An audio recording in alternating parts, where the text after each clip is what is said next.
Hello, everyone. Welcome back to another episode of Behind the Curtain podcast.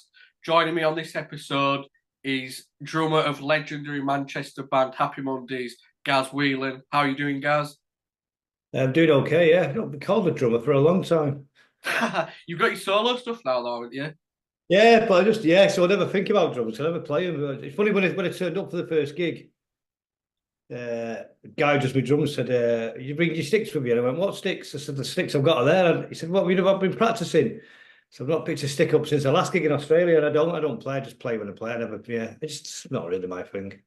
Yeah, how's the tour going? Good so far. It's only, don't know how many gigs in, three or four. Well, really good actually, really, really good so far. What were the Really. Glasgow gigs like? 'Cause I've heard crowds up there meant to be good. Yeah, they're always good. Yeah, yeah, good gigs. Everything's been really good. Been really good, surprisingly. No, not surprisingly, but that's a very stupid thing to say. But yeah, it's been good so far. Yeah, And what about Paul? I know we're your best mate. Do you feel you can still feel his presence when you're playing?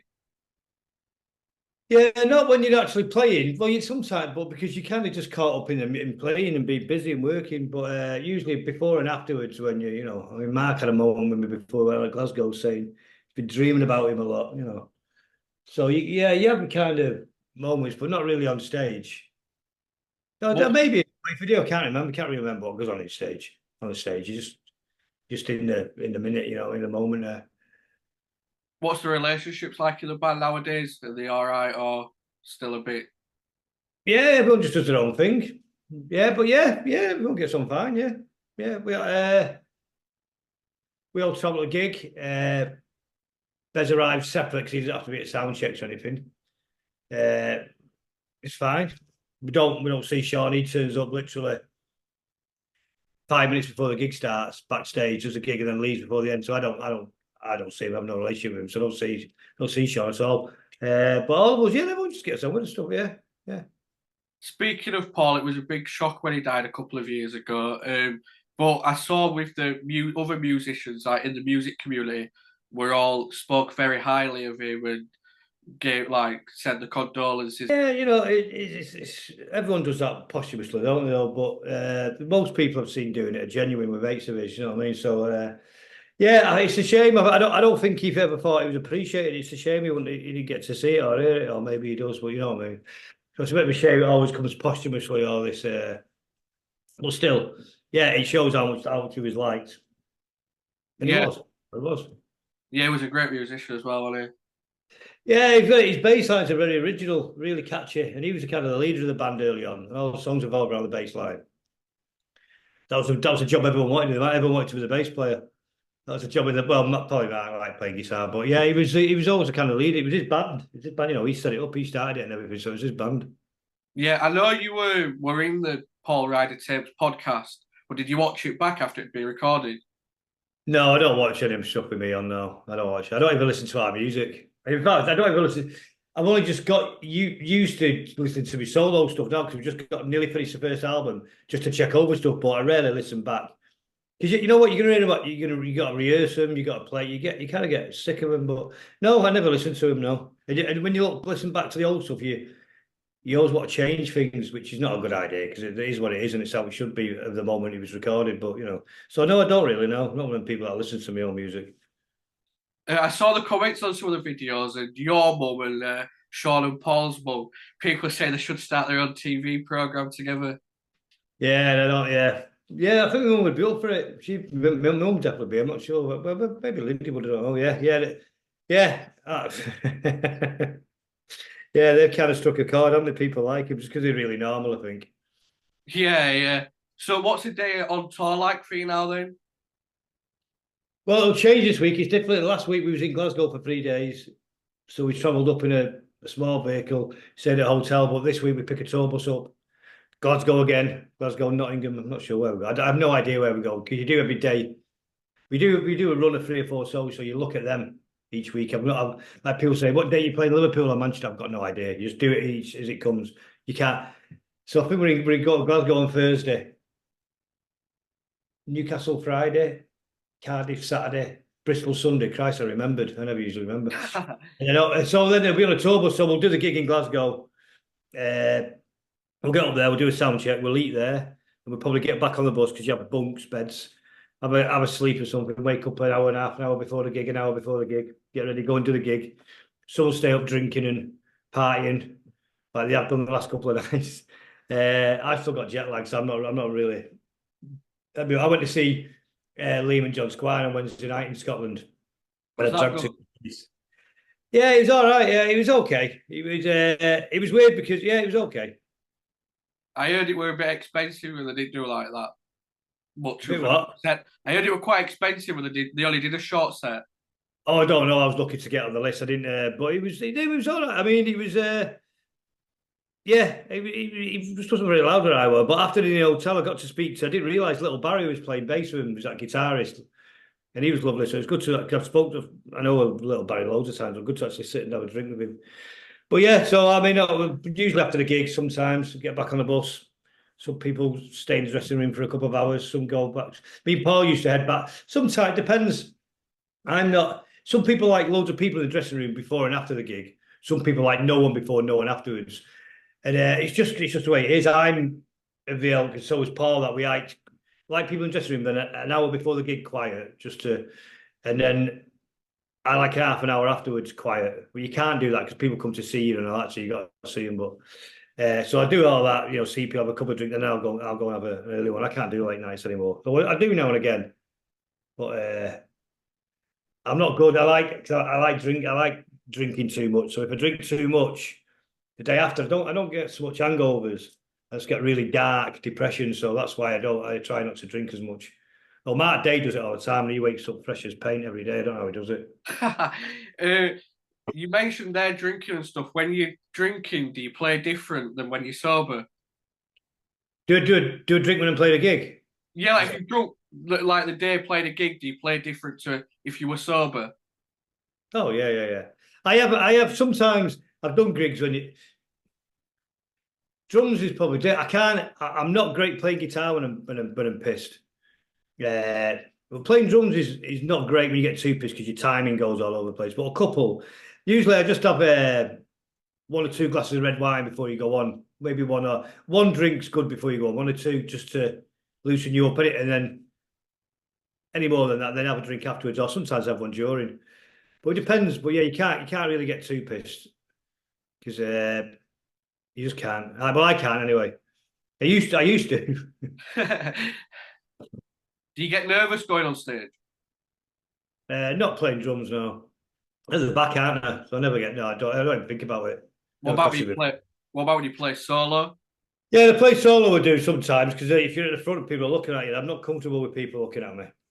It's probably the wrong job for me. Yeah, I'm not really good at all that. So yeah, I get a bit. Yeah, it's funny. The day of the gig, you're always a bit irritable.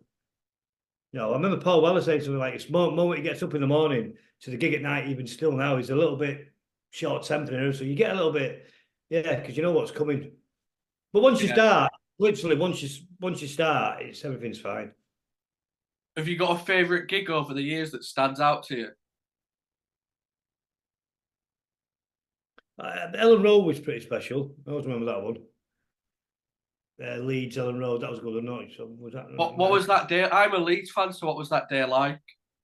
at least 5 point might be. It was great. I mean, I've been to the ground a few times, so it's good to go without being chased. It was great. The staff were really good. It's a good ground. It was weird. It was a really good day.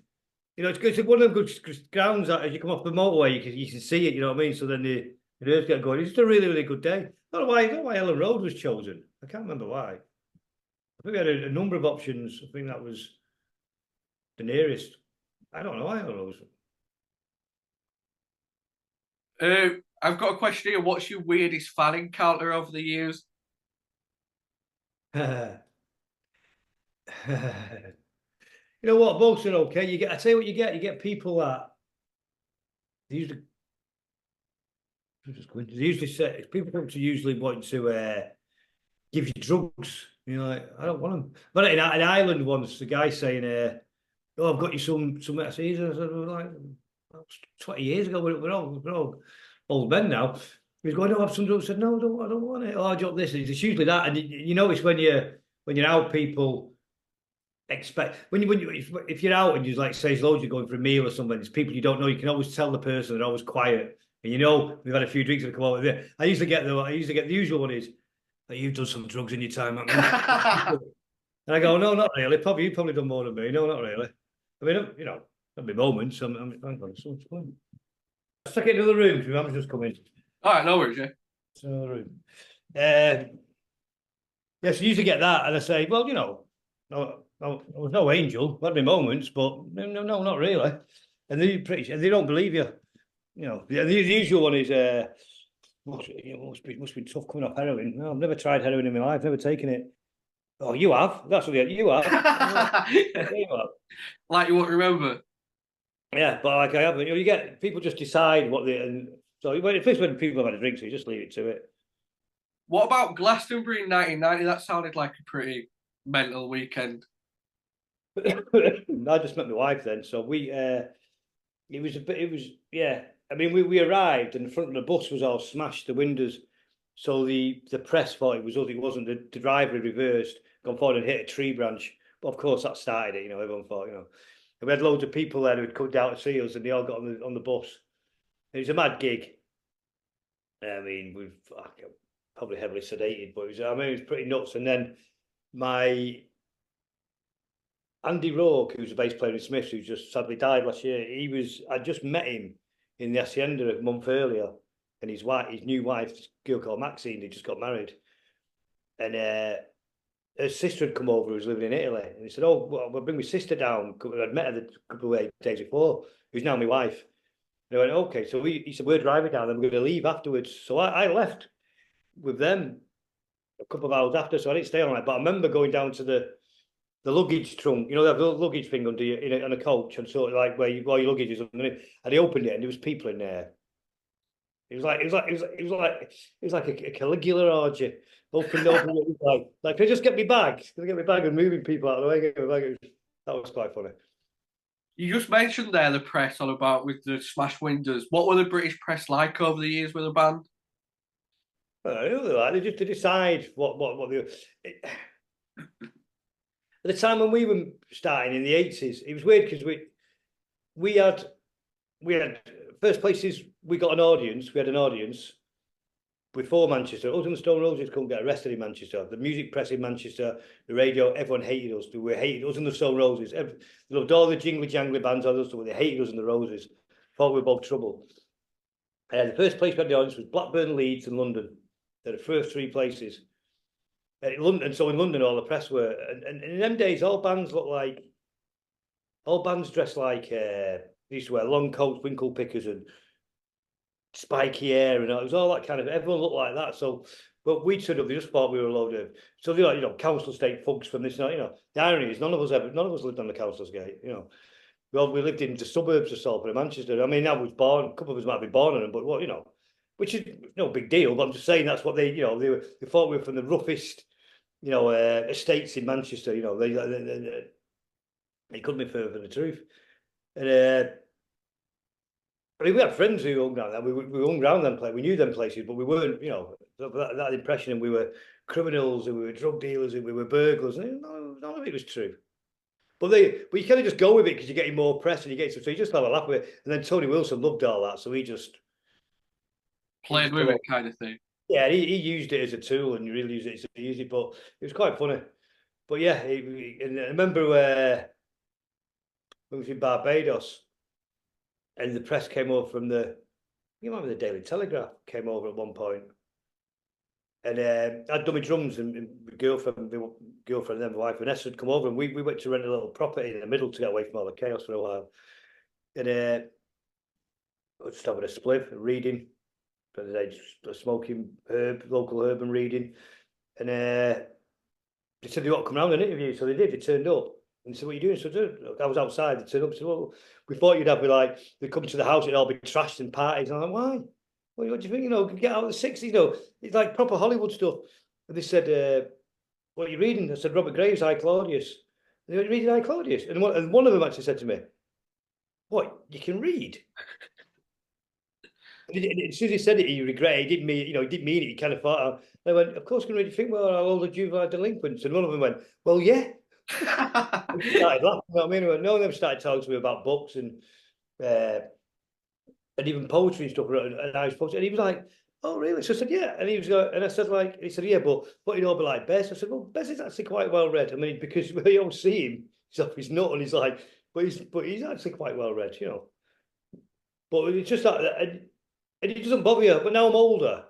When you have kids, you're older, you kind of think, "Oh, come on, wake up! Don't be that stupid." It's not, you know. You realise that when you get older, not just in music, in life, everything's bullshit. Everything's Yeah. bullshit. Everything's lip service. Everything's to promote something. Everything's all about that. Everything, all walks of life. And once you accept it, I mean, Tony Wilson said to me once years ago, in the 90s, he said, "You got to remember that nothing's what it appears, nothing's what it seems." I can't remember. I told him I'd met someone who was famous and they weren't who I was expecting. Something like that. I can't remember who it was. He said, "Nothing's what it seems, nothing's what it's expected. Nothing is. You know, it's usually the opposite." And I didn't really take it in. And years later, it kind of hit home, you know. Yeah, yeah. Well, I was going to ask this later, but it kind of suits now. Did you know, like the chaos and the drugs and everything surrounding the band? Did you kind of resent that because it kind of overshadowed the music sometimes? Yeah, I think me and Paul definitely, Mark did. Yeah, I think we did. Yeah, but we kind of understood it. You know, we'd seen what happened with the Stones and the Doors and all that. But we thought, I kind of thought it would eventually evolve into just some music, you know. But it didn't. It just carried on talking about it. So yeah, you kind of resent it a bit. And when you hear the same thing over and over again, it's like you're doing interviews, the same question. It's like, oh, you know. So yeah, a little bit. Not, you know, not to the point where it was driving us insane. But yeah, it starts to, you know, it's the nature of the beast. You mentioned there that everything leads back to money, kind of thing. And did you have a meeting about your solo album, and they were saying you need to plug it and do this and do that, like giving you instructions how to do it, and that was a bit like off for you in a way? No, I've had. I mean, the soul stuff. The completely separate from the band. They don't. The management. No one gets involved. It's like, you know, you're out on your own. Uh, no, I was looking. Decided that, you know, I'm not. You know, old school. I'm not into doing all that. I don't mind doing the online stuff, but really, you need someone to be doing all that. I don't want to be doing posts and taking photos of myself. I'm not into all that. So you really got to employ someone. So I saw, there's a couple of managers that got involved. One in LA, in Los Angeles, and one in. There's been a couple actually. One in London, a couple in London. I think a Welsh one maybe. A couple of blokes like from high profile management companies over the last year. They've also the same thing. They've all said pretty much just got to do loads of social media. And I just said, well, I know, but I don't want. Can someone do it? I don't mind. I don't mind people posting stuff about us all the time, 24 hours a day. But I don't want to be doing it because I've got to write. I've got to do stuff. And I just think it takes away from what you're doing. And I said, I know that's an old fashioned point of view. And I know if you don't adapt, you get left behind. I understand all that, and it'll be to my detriment. But I don't care. I'd rather, you know, if like one of them said, you know, we can like the album that I nearly finished. The guy from LA listened to it. That's why he got back to me. That he said, "I've been listening to 3 days for 3 days. This is just a demo, unfinished album." And he says it's a Mercury Award Prize winning album. That he said it's that good. He said it's really, really, really good. And I was like, "Oh, well, I know it's good. I won't be doing it, but really, like, yeah, it's different. It's that good." And we could get it on the Mercury prizes. We could do it, but you've got to do it. And I said, I don't want to do all that. And you know what? I don't want to go. It's difficult because I understand one goes with the other, but I don't want to do that. I'd rather not do all that and stay at a certain level and go up there and do. I just would. I just not that. And you know, it's not about money. I don't know. Maybe my mind will change in the future. I don't know. I'm not really. This is probably the last Monday's tour. So after this, I'll probably take it. I never take it serious enough with solo stuff. And maybe I've got nothing to stop me now. So I'll be 100%, and I'm fully back in the UK now. So I'll probably take it serious. And maybe I will. Maybe I'll become, you know, one of them annoying. I actually didn't want to do a YouTube channel. I started doing it. I actually quite enjoyed that in the end. I don't mind talking on YouTube. If you're talking about music or something or stories, it's good. It's just when people just go on doing nonsense, you Yeah, know, yeah. posting the cat doing backflips and all. I just can't do all that. God, I've got too much. And you know what I mean? It's just not for me. That's all. But I'm, you know, I'm a man in his 50s. What do I, you know? It's not for me, is it? That's the thing. It's a game. It comes back to like what you said with Tony Wilson, like playing with the idea that you were all hooligans, kind of thing. And it comes back to if you say somewhere in the press, and that's to sell records and stuff. And it's all about playing a game. Everything, everything is, you know, every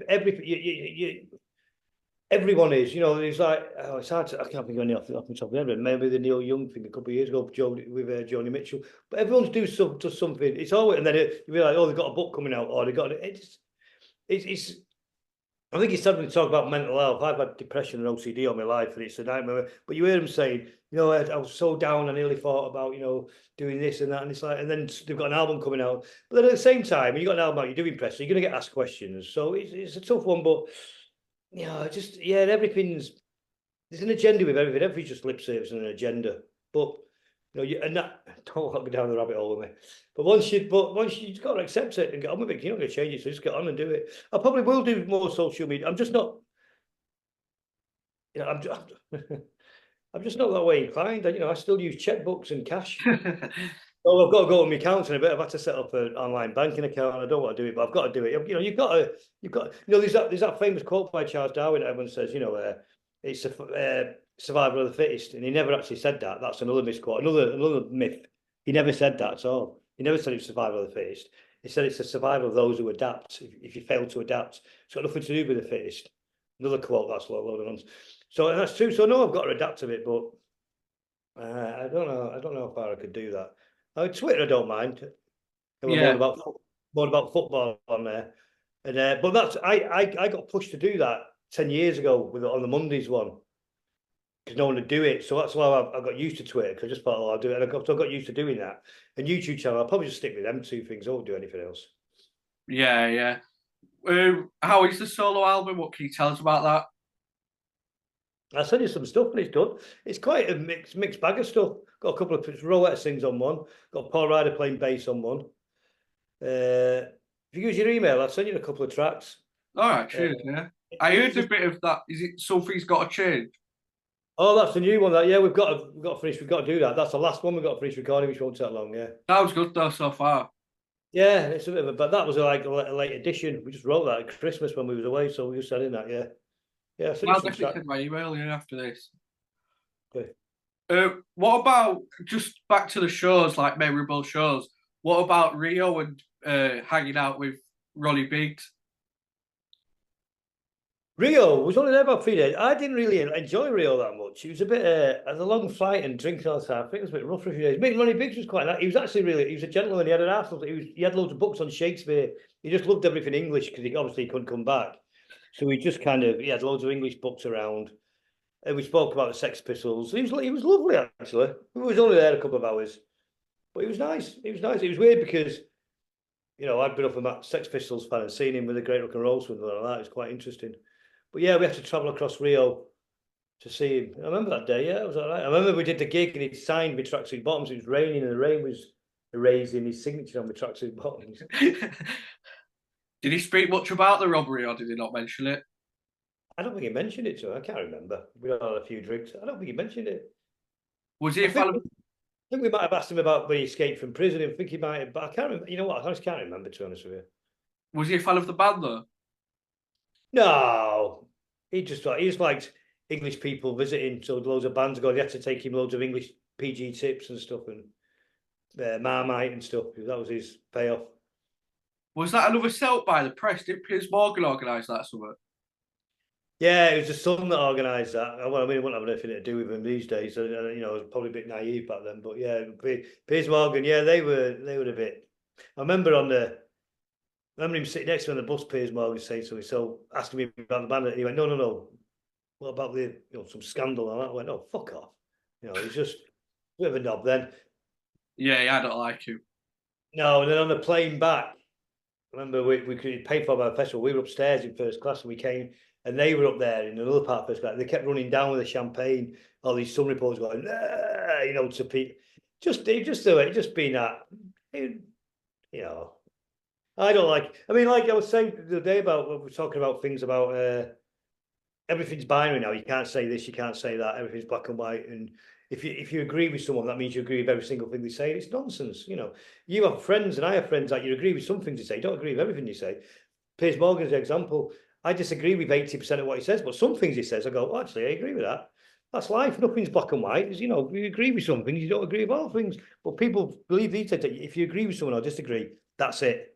Yeah, like solid. you're a fan of them or you're not a fan of them, kind of. It's Yeah, just, yeah, yeah. you got that, that opinion. Oh, I don't like it. You have a love or hate him. There's that, or that opinion on whatever the subject is. Let's not get into that. But it's like it's like no, but and the truth usually lies somewhere in the middle, don't it? But that's just the way society's become so binary. Yeah, exactly. Yeah, yeah. It's like Ricky Gervais as well, and he's just the same with him. You either hate him or you love him. It don't seem to be an in between now. No, I really like him, but then again, sometimes he does stuff and I don't like what he says. But I really like Ricky Gervais. I think he's Yeah, quite I funny. do. I saw him last year. Actually, it was good live. Well, live was it good? Yeah. Yeah, yeah, yeah. I prefer him on TV, like acting that, but I thought it was good live. Yeah, he's not a stand up, is he? But he's still. I've watched him all, but he's still pretty good. Yeah, he's funny. Yeah. Yeah, yeah. I saw the Happy Mondays last year. Actually, I enjoyed that show. I told you about it, did I? But you didn't remember. Where was it at? Bingley Weekender. You played on like a Thursday night. You were up in the festival. I remember that name, Binks. I remember looking where it was. We didn't know where it was because I remember it was near Bradford, and I remember Bingley, but I can't remember the actual gig. They all become kind of. Sometimes you remember, sometimes you don't. We must have. No, I can't remember. We usually remember. Usually remember the drinks afterwards. That's usually remember. Yeah, yeah. A thing I wanted to talk about is all the members of the bands had different like music tastes. So you was into like your punk and rock and gospel and stuff. Mark Day was into bands like Queen, and then Paul, and then Paul was into like Motown and stuff like that and funk, and then Sean Indy. Did that help the band having all them different genres? Well, we can't. Well, I liked. I didn't like punk, but we'd all grown up listening to punk, apart from Mark. I'd grown up with like kind of two tones. I liked soul music and the Beatles. I was obsessed by the Beatles and soul music, Motown. Paul liked Motown, but Paul liked funk, like proper 70s funk. So we clicked there, and we both like disco. We both really like disco music. Mark like heavy metal and all that noodling stuff. Sean had eclectic. Sean was kind of Bowie. But we all liked Bowie. Us three all like the same things as well. Whereas Mark just liked his own thing. So yeah, and we tried to mold Mark into playing more like us, and he refused. And I'm glad he refused because he made it more, more original. And yeah, I think if you put a band together, get musicians from different genres in and see what happens. When you get all the same, you're going to get the same.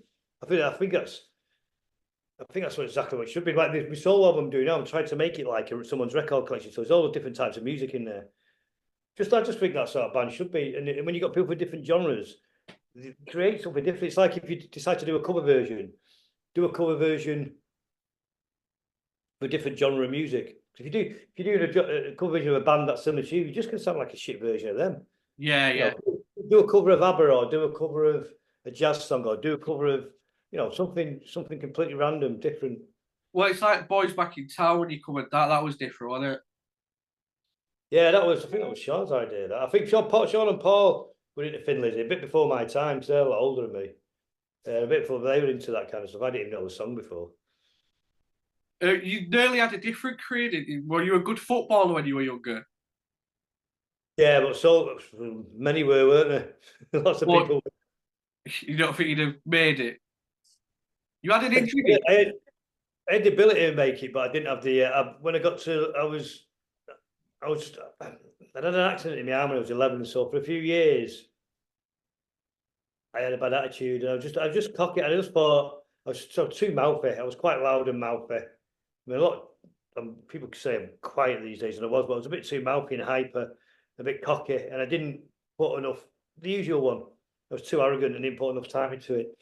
And then the band came along, and I started doing that at 15. So that kind of Drinks and drugs and stuff, and it all goes. Oh, drinking at that age mostly, yeah. And I didn't, yeah. When did you start learning the drums? Was that before or after the accident? Yeah, no, about 15. I started playing guitar at age 8. Me and my sister went for classical lessons for 3 years when I was 8. And then when I was just 11, just before I started high school, I smashed my elbow in this arm. So I've got a plastic elbow. So I couldn't use so I didn't get used to my fingers until I was 16. So about 5 years, I couldn't use it. So I couldn't play guitar. So I thought, oh, what being a band? So I got drums. I could just about hold the stick with it. So that's why. And so drums was never really my passion. It just was my way into a band. And how did you meet the rest of the members? Well, I was at school with so Bez was a couple of years older than me at school. Mental then. Why was he like? He hung around with there was like 4 or 5 of them who were just his year and my year, which was a year between, were both really crazy. It had been a grammar school, so all the teachers had the long gowns and all that. But it'd become a school where they took on kids from all the schools that had been expelled, so it backfired on them. So Bez's year was nuts. He hung around about 5 lads. Luckily, one of the 5 lads lives in my street and was a mate who I knew. He was older. He had a younger brother my age, so I knew him really well. So he saved me by my arm in a thing for like years, so I couldn't use my arm. So he was just, he had these eyes and he was skinny and he had these brogues with segs on, and he was a mod, one of the few of the mods, and Scar, and they were just nuts. I just kept away from him. And the Mark Day was a 5th year and a prefect. But Mark had a younger brother in my year, Nigel, who was a complete lunatic. And they hated each other. Mark was a rocker, Nigel was a mod. Mark's a City fan, United was a United fan. And they hated each other. But Nigel said, "Oh, our kids in a band are looking for a drummer." And I said, "Oh, your brother the heavy rocker?" I said, "Yeah, he can't be."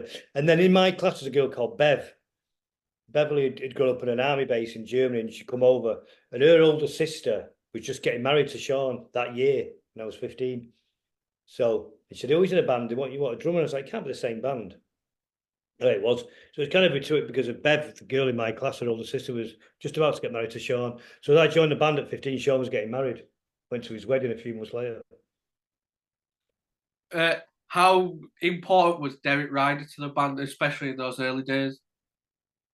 Well, he did everything. We didn't have a clue about anything. We're still not technically uh, that good. But he was, yeah, he did everything. He drove, and, he used to bring a microphone down, speakers, and he drove with everywhere. He did the sound for us. And he was from a kind of different era, and he was from like doing clubs and cabaret and comedy. And we'd like tongue in cheek, have a laugh about him and all that, but nothing bad, we loved him and he was great. I think I only ever had one argument with him all the time. I always got on with him really well.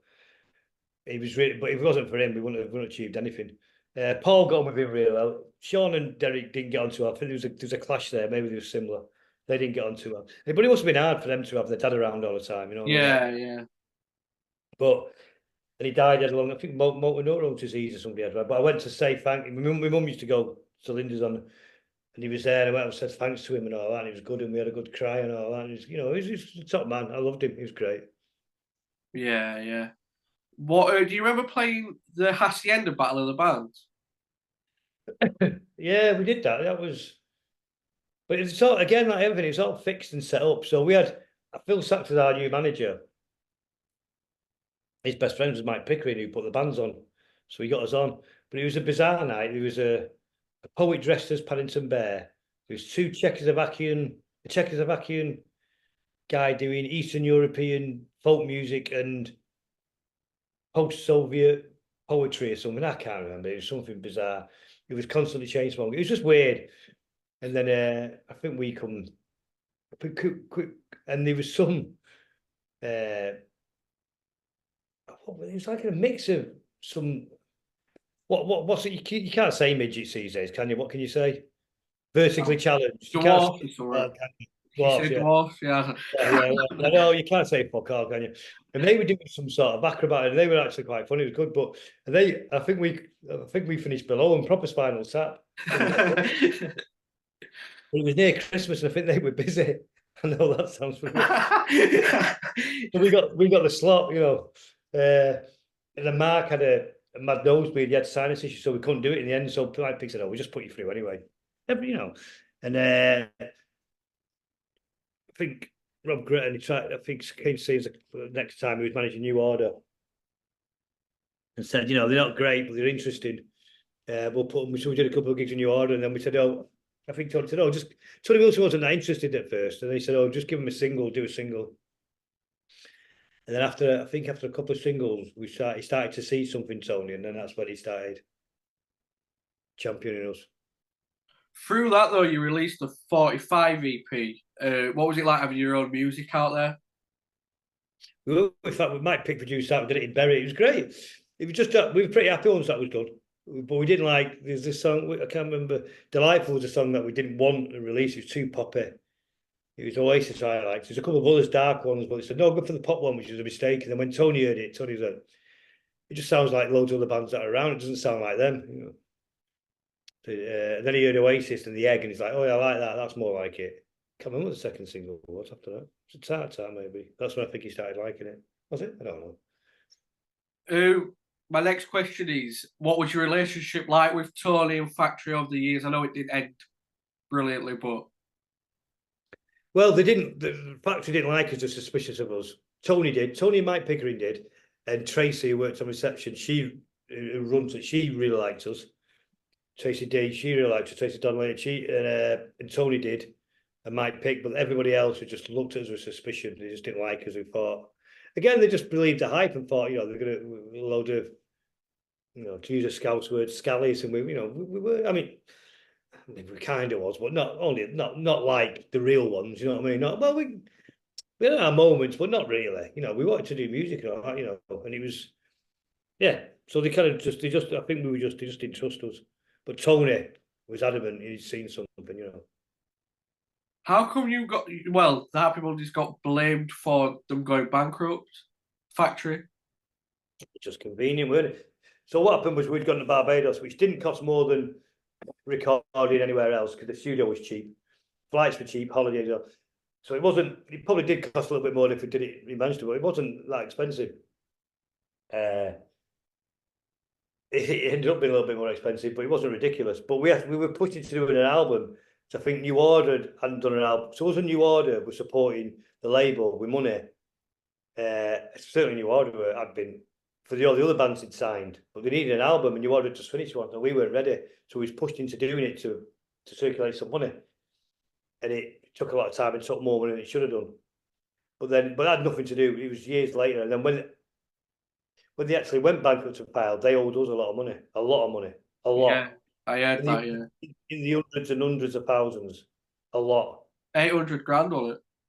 Something around that, yeah. I'm not sure the exact figure, but yeah, around about that, yeah. Might not like that. Yeah, I can remember, yeah. But that, but it's again, it's all about myth, isn't it? I've not seen the film 24 Hour Party People, but apparently I've watched that, yeah. Steve Coogan. Yeah, it's all just myth. So I don't know. Yeah, so who knows? Don't know how much the actual figure was, but the olders. That's what I was told anyway. Yeah, yeah. What was it like being part of the big movement though in Manchester at the end of the 80s, early 90s? Was it something you were proud of at the time, or did you not think much of it? Yeah, well, the irony is because we'd been successful, we were away all the time. We didn't get back that much. Yeah, yeah. The 80s, like the first summer of in 87 and 88, that was a really good time in Manchester. It was really nice. It was like the sun had come out. I know that's a cliche, but it really has. I'm sure them summers were hotter. And it was really nice and it was peaceful. There was people coming from Liverpool, no problem. Leeds, Birmingham, everywhere. There was no fighting, no one gave a shit. Everyone was just getting on. It was a really couple of years of peace and love, hippie-ish. And it really was, and you could feel it in the air. I remember reading stuff about the 60s in Ashbury and London saying that there was just a feeling. And it was like that. It really, really was. We travel around the country. No, everyone was just friendly and nice. It was a really, really strange time. It was lovely. You mentioned there the sun came out like the late 80s and then obviously Ecstasy and stuff. But before that in Manchester, and there were good bands, but it were bands like the Smiths, early New Order, which were like Joy Division and early New Order and stuff like that, which was pretty dark music. And then a band like Happy Mondays and Stone Roses come along, sort of brightens it up. Is that how it felt? No, but Manchester felt dark. Manchester felt dark then and grey. So maybe, yeah. Thought New Order had changed. New Order were making kind of, yeah. We weren't trying to make nice music. I just think colour. I think because of Ecstasy, colour come back into everything. Sort of being monochrome. I don't think it was to do with the bands. But well, I mean, it changes that. It's a combination of several things, I think. But yeah, it did change. It was dark and it wasn't. Go out in midweek in the city centre. There was nothing going on. It was a bit dull. But yeah, everything just changed for a few years.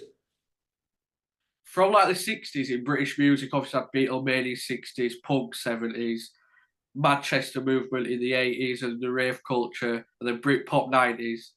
Then even in the thousands, you had like indie music, like Libertines and stuff.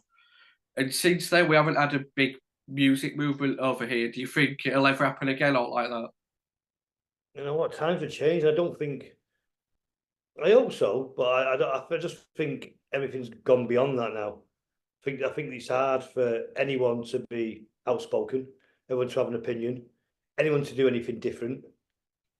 It's easier than ever to be a band and musician and get stuff up there for people to hear, but it's even harder to get more people to hear it because unless you play the game 100%, you're not getting anywhere, and that's not what rock and roll is about. I actually think it's over, but I hope I'm wrong.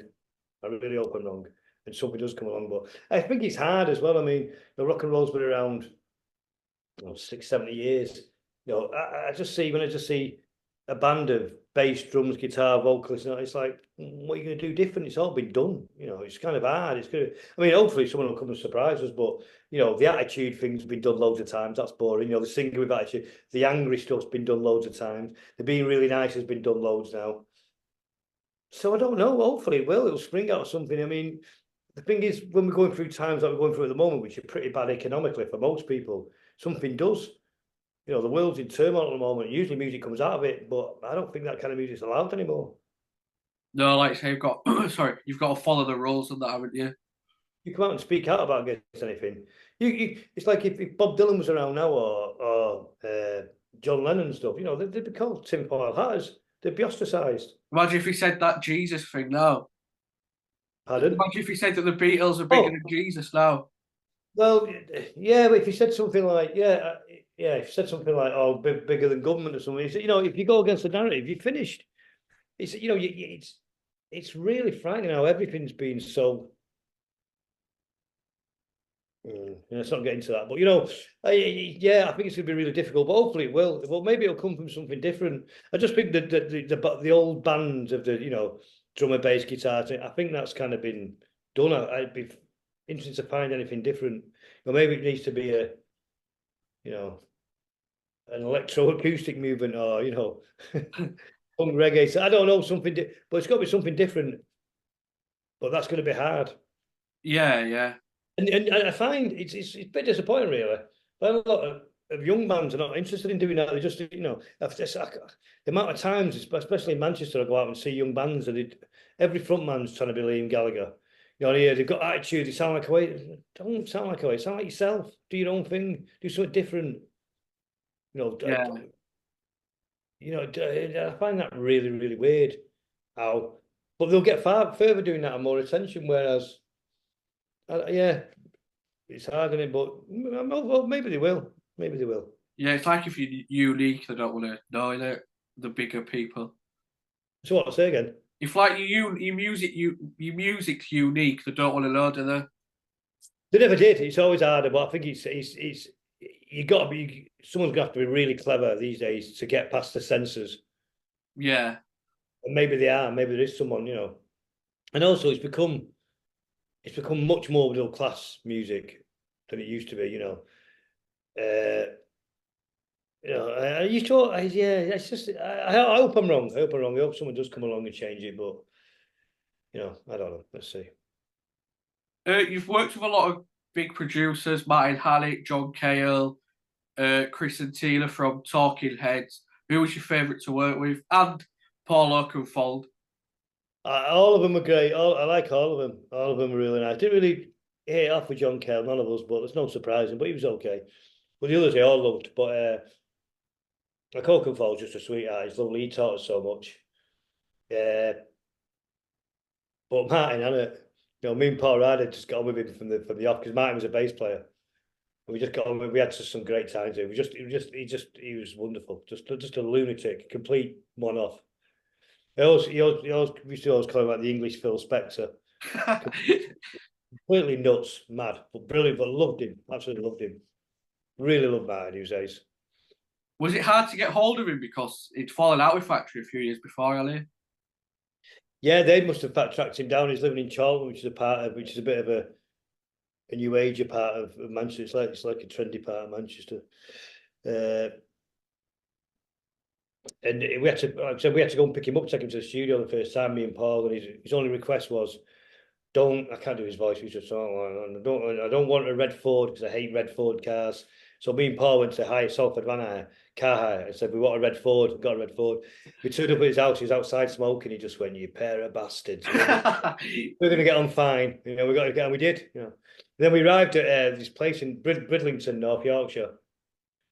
And it was a little where this new studio was. Had just been built. Yeah, called the Slaughterhouse. It had been an animal slaughterhouse. In fact, we didn't even register with us that. So we get there, and the pubs were open. And the pubs were open all day back then. I don't know what year it was. 87 was it? Something like 88, 88 maybe. And we go in the studio. The guy out to show us all the new equipment and all in the studio. And he said, "Do you want to have a look around?" We were like, me, Paul, and Martin, the first day there, because the others were coming the day after. And why is the pub next door open? He said, "Oh, it's market day. They're open all day." Oh, we'll go for a pint. Do you want to have a look around? Nah, we've got this rifling off all this new equipment. We were like, let's go for a pint, mate. So this is about 2 o'clock in the afternoon. So we get up to the bar, and I remember Paul Ryder going, "You got Stella on draft?" So going, "I'll have one of them." This guy used to drink Guinness. Go on, I'll have a Stella then.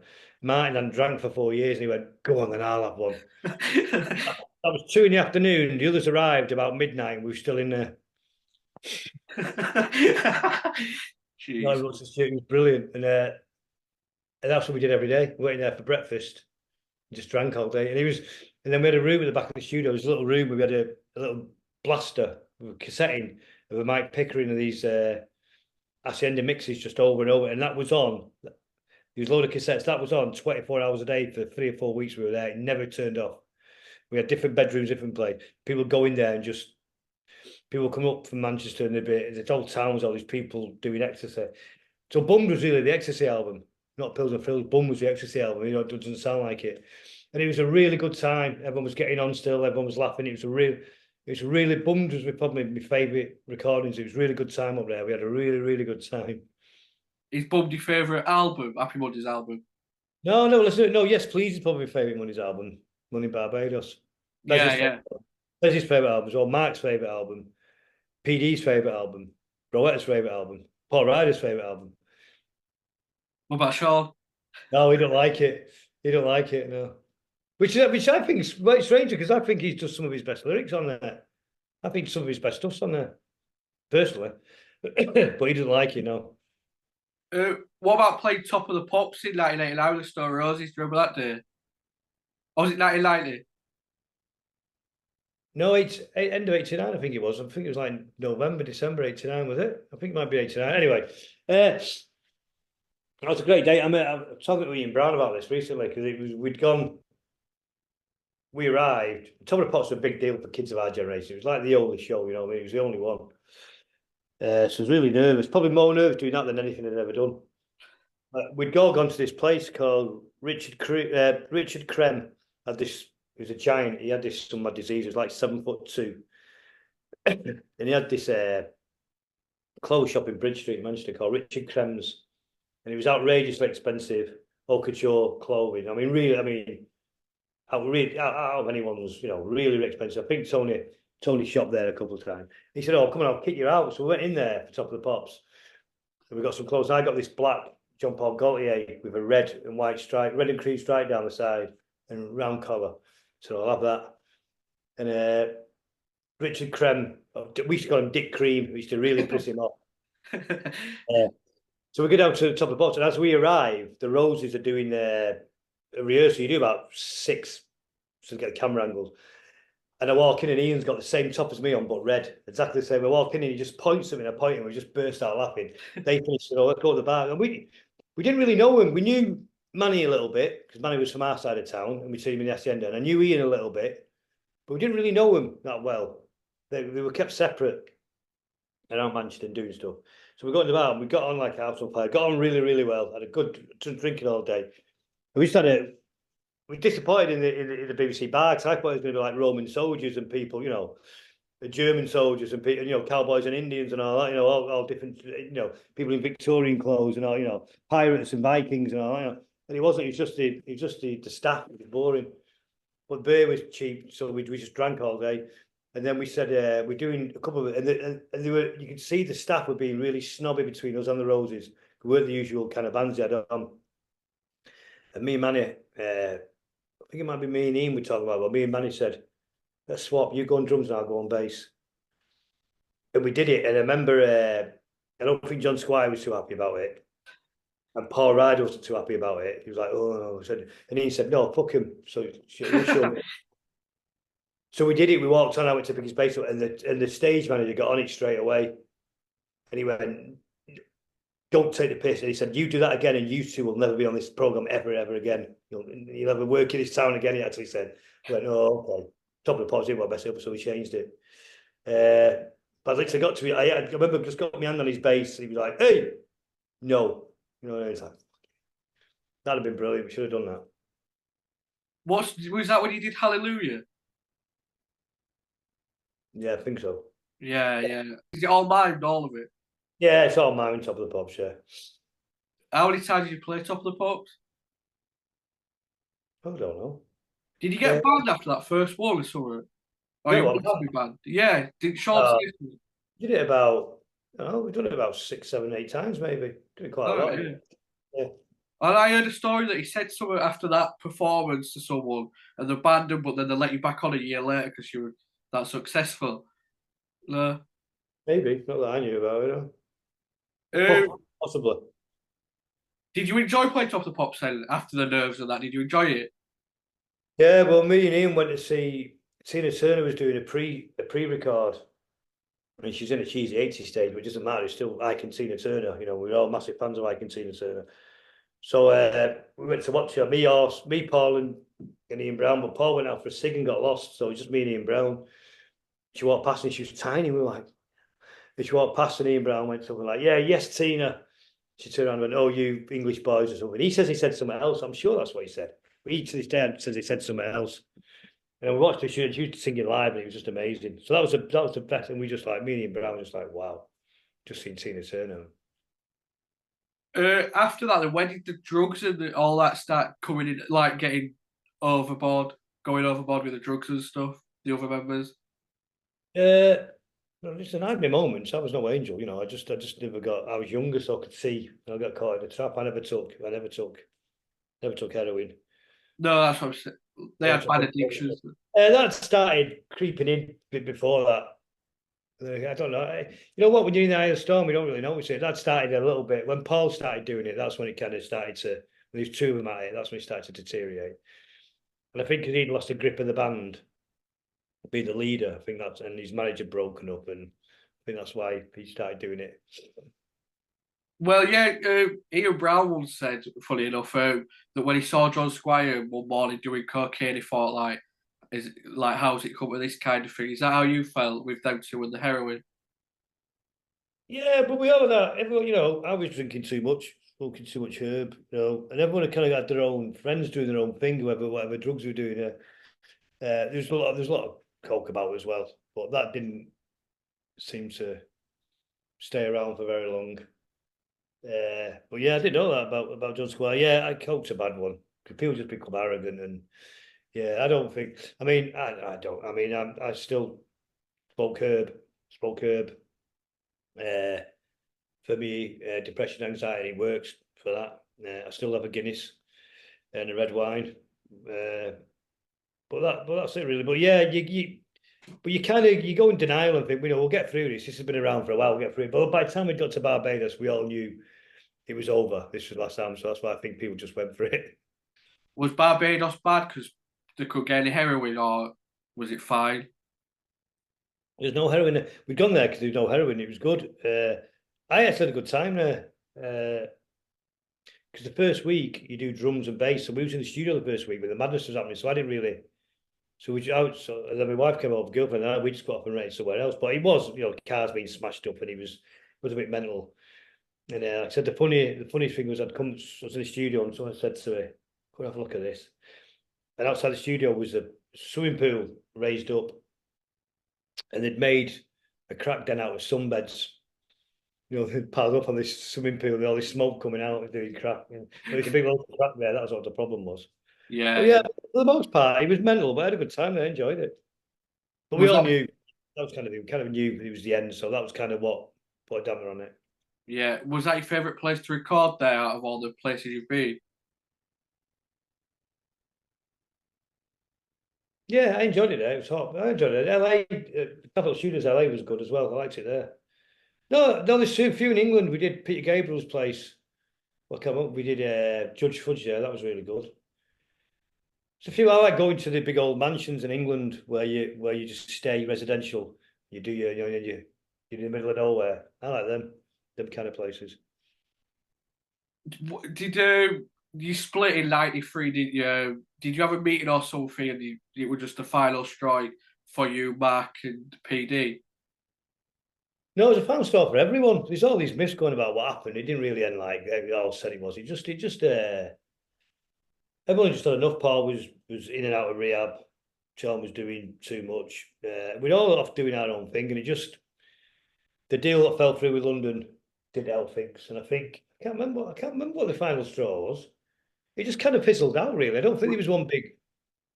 Was it when Sean was meant to have a meeting and he went to KFC and he never came back? Yeah, I think that was kind of the thing that kind of brought the camels back. But I think we kind of almost carried on for a couple of weeks after that, and then it just kind of things aren't improving here. It's not going to happen. Yeah. So it wasn't like after that day ended. It was just like give it a couple of weeks, and things just everyone in the band was doing different shifts, going into rooms, and it just wasn't working. It was just like I thought we'd done some gigs that hadn't been great, so I think everyone just said let's call it a day. Do you think bands with brothers in are always destined to have a fallout and break up eventually? Well, it works both ways, doesn't it? It's a juxtaposition because it has a benefit effect, and also it can do, yeah, maybe. But I don't think that was the cause of it. No, but I'm saying they fell out, didn't they? Like later on. Yeah, yeah, maybe. I think any bands, even friends, that somebody gets to a point where you just have enough of each other. It's hard. When you work together so much, and you're musicians, so you're all touchy and thin-skinned. You're traveling, you're tired. There's egos appear and go, and throw drinks and drugs and just money into that, and it'll happen anyway. What did you do after the split in '93? Though was it hard for you? Yeah, Paul Ryder ended up in getting sectioned. Then I went to West Africa, Ghana with my wife, whose family are from there. Well, dad was from there, and mum's there. And I came back, and then I had a breakdown of these malaria tablets that sent me under these things called larium. So I ended up going visiting Paul, but we ended up in the local asylum. He was in mine was just a day thing. He was in for a while. And then I did some work with Andy Rourke, got a bit of a band, but my heart really wasn't in it. I didn't want to go back to doing music. I don't know. So just kind of tried a few bands there and then for a couple of years. How are you now with like alcohol and addictions and stuff? Are you I've fine? never had an addiction. I've not got any addictions. I'm not. I've never had any addictions. Like I say, I still smoke weed, herb. But I don't do that a lot. Maybe at night before I go to bed a little bit, and I'll drink at weekends or whenever I have a gig in Guinness. But no, I've never had an addiction. I'm all right. Are you like with drugs back in the day? Obviously, was it just you could do it and that or it you'd be off it? Like, wasn't always like on your mind. No, I mean the ecstasy thing I got caught up in. I thought this was the best thing in the world completely. But that was kind of really it for me. I had dips and dabbles in it. I had bits of everything. Like I say, I'm no angel. I can't say I didn't. We all did. But I always also like being I was always in a because of playing football and doing and yoga and I did Thai boxing for a while. Really got into like and being healthy, so I like that as well. So I like to be fit. I mean, I was never as fit as I should have been, and I'm certainly not now. I wish I, but I like to be fit and healthy as well. And I couldn't do too much. I've had because of my anxiety and my depression. I can't do too many because it just send me under. So I've got to find a balance. So I've been lucky in that sense. And my OCD stopped me as well from Yeah. doing How are you with them nowadays? Are you doing okay? with OCD. I like comes and goes. But yeah, I do a lot of meditation, a lot of thinking. But yeah, like I went out like on Wednesday. I went to the Liam and John gig. I drank too much. Woke up Thursday and my head. I was like, I didn't drink loads, just drank Guinness. But the day after, I was like, oh, late nights and depression and dark. So it's not really with me. What about the depression and anxiety? I know you got a hold of it kind of thing. Are you okay with it? Sometimes anxiety. I think they're omnipresent for all you like. I Yeah. think, like I say, if I stuck to me. my routine of my meditation, my yoga, and I keep it in old, but then I'm like, well, fancy a pint in a pub and have that, and I'm up, and traveling doesn't help. Traveling time zones and all that messes it's not conducive to being. It doesn't help with your mental health all the time.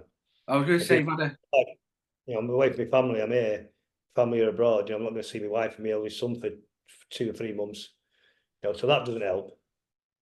But but yeah, it's a tough one. No, I struggle, still struggle. Every day's a struggle. But you just do it. I don't take any medication. do you not know? Do you try and find a natural way to do it then, like you said with the yoga? Yeah, I know. But I've tried medication. I've used lots of medication in the past. Just at the moment, I'm trying not to. But yeah, it's just people in all walks of life struggle, especially now. Seems to be a lot of people struggling, doesn't there? Yeah, yeah. What about some of the stories behind the songs then? 'Cause I saw on your YouTube channel how Wrote for Luck came about. Can you tell us a story about that? 'Cause that's my favourite Monday's song. Oh, right, is it? I hate it because of that. Yeah. So we've been in the hacienda. We used to have a rehearsal room across the road under the boardwalk. It was only a tiny room. We had 24-hour access, but getting home after the hacienda, getting a taxi was a nightmare. But we used to go to this other place called the Kitchen in Hume, near my side, which was like a shebeen. It was an unlicensed. It was just two flats been knocked through. And it's like an illegal party I used to have every weekend. And after that, I couldn't get home. So we used to just crash. So we went, remember me and Paul Ryder went back to the rehearsal room. So we just crashed there a few hours and when the bus is starting, I want to get the bus back home. And PD was already in there playing. He'd stayed there and played his keyboards, and he was playing. He had a few dance music tunes he was playing on his keyboards, and they had this beat going, and he was like blowing. And then he was doing bits like Frankie Goes to Hollywood, Two Tribes, and Paul Rice started going do do do do do do do like Two Tribes, Frankie Goes to Hollywood, and I started playing Running Up That Hill, Kate Bush, and then he was going no no no no no, and then went back the next day and we had it recorded, and that's how we started. It came, yeah, it was bizarre. But I remember feeling a bit nauseous by the end of it, just sobering up. So every time you hear that tune, it makes me feel a bit. Do you have you got any other stories about any other songs that came about interestingly? Loose Fit came from me and Paul going seeing the SOS band in Philadelphia. Well, we thought it was Philadelphia. Then we saw them again in Birmingham. Then we came back. And we wanted to. So the start of Loose Fit's just a rip off of Just Be Good to Me. I think we did a song called Mad Cyril, which was Jumping Jack Flash. What I can remember, I think. But yeah, can't remember much. Looking back, did you think you'd still be in the band all these years later? No. I know it's crazy. No, didn't think we'd last. No, not at all. No, strange. Is that how How did Monday's songs mostly come about then? Like, would you, Paul, PD, and Mark like jam, and then Sean would write lyrics over it? Yeah, so we do the music first, and we've got the music done. He'd come in and sit down and like scribble lyrics and do it. So those music first, lyrics. Then he'd do the lyrics. Yeah, we never interfered in the lyrics, and he never interfered in the music, so it was fine. How do you write your solo stuff now on your own? On an acoustic, and All right. sometimes start with lyrics. Yeah. Is it easier writing on your own because you can go your own direction? Yeah, it's a lot easier writing on your own. Yeah, you have to compromise. Yeah, come in here. Yeah. So Yeah, what? I find it easier. I just don't do it enough. I should do. I'm going to do it more, but I do. I find it quite easy, to be honest with you. A lot easier. Well, at the moment, I do. So what does the future look like for the? You said it's the last Happy Mondays tour. Is that definite or? Well, not definite. It's not been discussed, and no one said it. But we just, I was just saying the other day, taking 3 years off. A lot could happen in them 3 years. Probably the few of us won't survive it. He said. So I don't know. Who knows? Who knows? But it feels like it is. But I can't say that. Definitely. And what about the future for you and your solo work and stuff like I that? don't know. Now that this course over, I'll have to start taking it serious. So I'll see how much you can do without having to play the game. Exactly, yeah. Well, thank you for that. I've enjoyed it, and thanks for your time. Anytime. All right, thank you. Thank you. All right, no worries. Right, see you in a bit. All right, take care. See you. See you. Bye, bye.